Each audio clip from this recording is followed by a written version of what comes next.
ભાઈ શ્રી ગબ્બરભાઈ જાબડિયા હોય તો એમને પણ વિનંતી છે, એમના પરિવાર અને જાબડિયા ગામને, કે ભવિષ્યમાં આ સમાજ જે નિર્ણય મગનજીનો થયો છે એ નિર્ણય ને સુસંગત કરવા માટે, આ સમાજમાંથી વિવાદ ટાળવા માટે આ જ રસ્તે આપણે બધા જઈશું. નવા વિવાદો ઉભા નહીં કરીએ. અને ભાઈ શ્રી ગબ્બરભાઈ અને એમનો પરિવાર, એટલે ગબ્બરભાઈ અને 3 વ્યક્તિ સમાજમાં આવવા માંગતા હોય, એમની ઈચ્છા હોય તો સમાજની તાલુકાની સમિતિ, ગ્રામ સમિતિને એમને વિનંતી કરશે તો ચોક્કસ એમની જયારે ઈચ્છા હોય, ટૂંક સમયમાં હોય, 1 દિવસમાં હોય, 2 દિવસમાં હોય, અઠવાડિયામાં હોય, મહિનામાં હોય, એમને પણ સમાજ સ્વીકારવા માટે તૈયાર છે. આપણે કોઈની બાદ બાકી નથી કરવી, સરવાળા કરવા છે.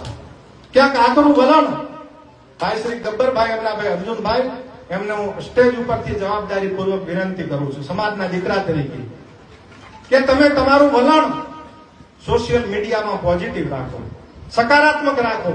આ બંધારણ કોઈ વ્યક્તિનું નથી, કોઈ ગામનું નથી, કોઈ તાલુકાનું નથી, 3 જિલ્લાનું બંધારણ છે.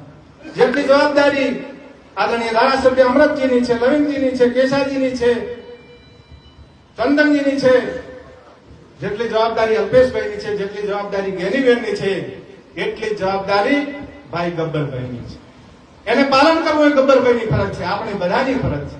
એટલે મારી આગ્રહભરી વિનંતી છે, જે અહીં નિર્ણય થાય એ નિર્ણય એમના માટે પણ લાગુ રહેશે.